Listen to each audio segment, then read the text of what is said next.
Hi channel, welcome to my guys. तो आज मैं इस वीडियो में बताने वाला हूँ top 30 interesting facts about anime. तो इस वीडियो से आपको बहुत सारी इंटरेस्टिंग फैक्ट्स जानने को मिलेगा। And I think death note anime तो बहुत लोग देखे ही होंगे, तो इसीलिए मैं लास्ट में डेथ नोट एनीमे के रिलेटेड एक ऐसा फैक्ट बताऊंगा जिसे सुनकर डेथ नोट के फैंस शॉक्ड भी हो सकते हैं। सो यस, ये फैक्ट जानने के लिए आपको वीडियो को एंड तक देखना पड़ेगा, तो वीडियो को एंड तक देखो and let's start the video.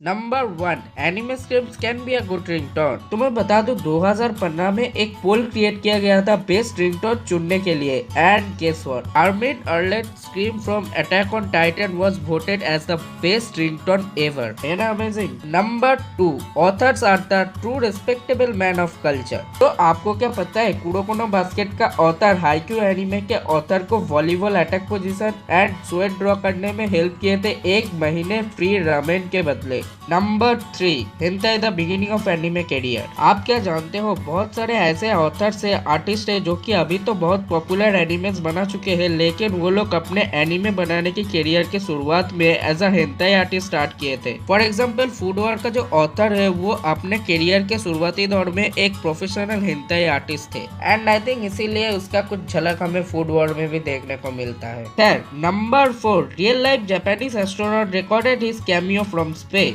क्या आप जानते हो स्पेस ब्रदर एनिमे सीरीज में 31 नंबर एपिसोड के लिए real life Japanese astronaut Akihiko Hoshide guest appearance करता है शो में, एंड वो अपना वॉइस रिकॉर्डिंग का पार्ट सच में एक इंटरनेशनल स्पेस स्टेशन में करता है ताकि एनिमे में सब कुछ रियल लगे। आई मीन देख रहे हो, ये लोग एक एनिमे को लेकर इतना सीरियस है, एंड कुछ लोग ऐसे भी होते हैं जो कि डेडपूल 2 का डबिंग रणवीर सिंह से करवा देते हैं।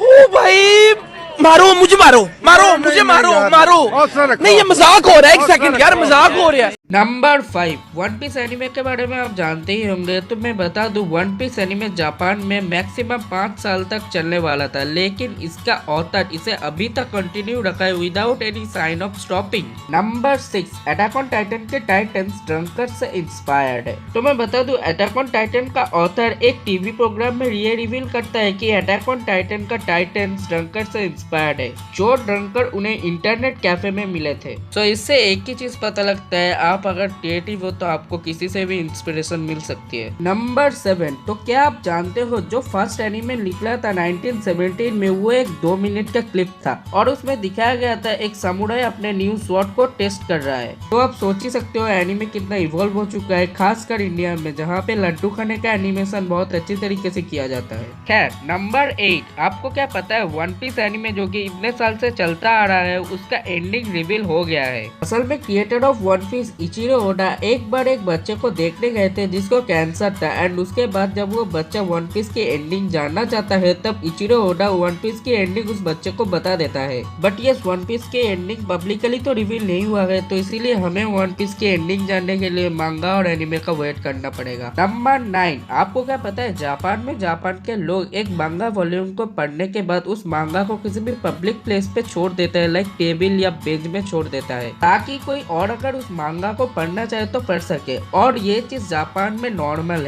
है ना amazing. Number 10, death note anime तो बहुत फेमस है, लेकिन आपको क्या पता है ये एनिमे कुछ जगह पे बैन भी है, जैसे कि चाइना में, क्योंकि चाइना के बच्चे डेथ नोट से इंस्पायर्ड होकर डेथ नोट खरीदते थे, एंड उसमें जिससे वो लोग बहुत ज्यादा हेट करते थे उसका नाम लिख देते थे, एंड इसीलिए चाइना को डेथ नोट एनिमे बैन करना पड़ा। मैं बोल रहा हूँ चाइना के लोग है ही पागल। खैर, आप आगे बढ़ते हैं। नंबर 11, तो क्या आप जानते हो जापान के टेलीविजन में हर हफ्ते 40 से भी ज्यादा न्यू एनिमे अपीयर होता है, और हमारे यहाँ एक भी नहीं। खैर, क्या ही किया जा सकता है, आगे बढ़ते हैं। नंबर 12, तो एक सर्वे के द्वारा पता लगा है कि मांगास जो होता है वो लड़कों से ज्यादा लड़कियां पढ़ती है। नंबर 13, तो नारुतो के जो क्रिएटर है वो ये मानता है कि साउंड विलेज सैंड विलेज से ज्यादा अच्छा है, बट मुझे ऐसा नहीं लगता। I mean after all sand village में गाड़ा है, एंड गाड़ा कितना ओपी कैरेक्टर है ये तो आप जानते ही होंगे। खैर, आगे बढ़ते हैं। नंबर 14, आपको क्या पता है फ्री एनिमे के एनिमेटर हारुका को ब्लू आइज दिए थे, जिससे कि उसका आइज उसके पानी के प्रति प्यार को दर्शाता है। नंबर 15, आपको क्या पता है नारुतो एनिमे का कैरेक्टर कोनोहामारू और उसका फ्रेंड एक बार पेंटेड कार्टून के एपिसोड 30 के एंड में दिखते हैं। तो ये कमाल की बात है एंड आप इसे कार्टून और एनिमे का क्रॉसओवर भी बोल सकते हैं। नंबर 16, तो जब डेथ नोट एनिमे के लिए नियर एंड मेलो का कैरेक्टर क्रिएट किया गया था, तब उसके क्रिएटर उन्हें सिर्फ एल का प्रोटीजीस ही नहीं, एल का एक्चुअल सन्स भी बनाना चाहते थे, बट ऑफ कोर्स जैसे कि हम जानते हैं एंड में ऐसा नहीं हुआ। नंबर 17, तो आपको क्या पता है अटैक ऑन टाइटन का जो सिटी का डिजाइन है वो एक्चुअल में जर्मनी के नॉर्डलिंजन सिटी से इंस्पायर्ड है। नंबर 18, नोरागामी एनिमे का जो प्रोटैगोनिस्ट है यानी कि मेन कैरेक्टर है याटो, उसे देखकर ऐसा लगता है कि उसे एथासागोरा फोबिया हुआ है, क्योंकि जिसको ये फोबिया होता है उसे ये डर रहता है कि उसे कोई भूल ना जाए, उसे कोई रिप्लेस ना कर दे। एंड एनीमे में हमें ये चीज याटो के अंदर भी देखने को मिला था,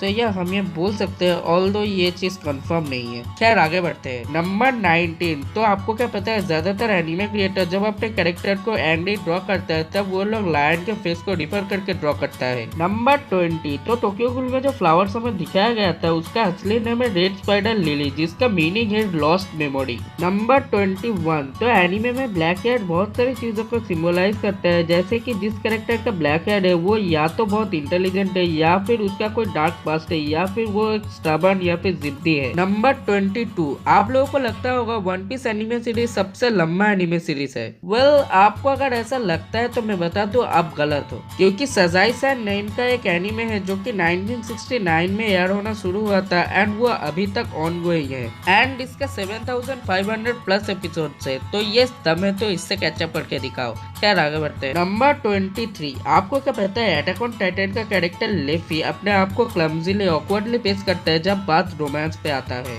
वेल, इसमें ज्यादातर लड़कों का एक ही हाल है। नंबर 24, आपको क्या पता है साइकोपैथ एनिमे का जो मेन एंटागोनिस्ट है यानी कि जो मेन विलेन है सोगु माकाशिमा, वो कैरेक्टर इंस्पायर्ड है बैटमैन के जोकर से यानी कि डार्क नाइट के जोकर से। नंबर 25, आपको क्या पता है कुरोको नो बास्केट एनिमे में कुरोको एंड आकाशी को एक्चुअल में सिबलिंग्स बनाना चाहते थे एनिमे के क्रिएटर, बट बाद में वो लोग ये आइडिया ड्रॉप कर दिया क्योंकि ये एक स्पोर्ट्स एनिमे है तो चीजों को सिंपल रखने के लिए। Number 26, so the creator of Yuri on Ice Mitsurou Kubo इस एनिमे को एक ऐसे वर्ल्ड में बनाए थे जहाँ पे लोग गे स्ट्रेट ऐसी चीजों को रिकॉग्नाइज नहीं करते थे, जहाँ पे प्यार को सिर्फ प्यार की नजरों से देखा जाता है। इससे फर्क नहीं पड़ता लड़के से लड़के का प्यार हो या फिर नॉर्मली लड़के से लड़की का प्यार। वेल, ये चीज हमारे सोसाइटी में एक्सेप्टेबल होने के लिए अभी भी टाइम है। नंबर 27, आपको क्या पता है मंगास को लेफ्ट से राइट नहीं राइट से लेफ्ट पढ़ा जाता है। मतलब हम जब नॉर्मली बुक पढ़ते हैं हम लेफ्ट से राइट पढ़ते हैं क्योंकि हमारा लेफ्ट से ही शुरुआत होता है, लेकिन मांगा में राइट से शुरुआत होता है यानी कि जहाँ पे हमारा नॉर्मल बुक खत्म होता है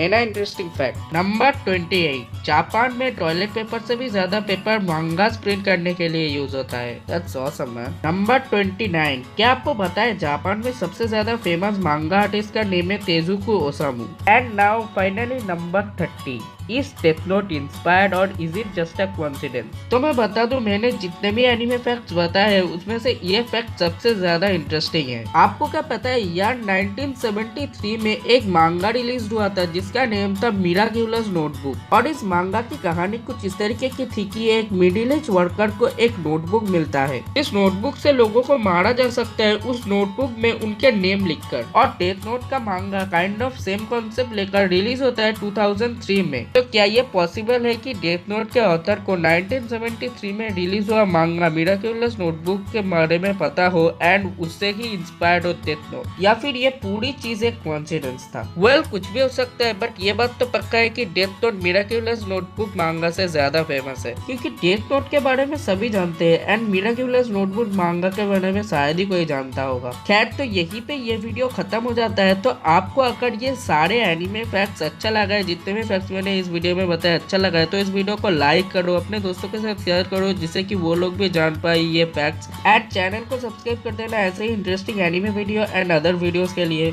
और मेरा अभी के लिए सब गोल है 100 सब्स का, तो जल्दी से जल्दी ये पूरा कर देना। एंड साथ ही साथ आपको अगर कोई एनिमे फैक्ट पता है तो उसको भी कमेंट बॉक्स पे लिख देना। तो यार ये वीडियो इतना ही था, मैं मिलता हूं आपसे अगले वीडियो में, तब तक के लिए बाय।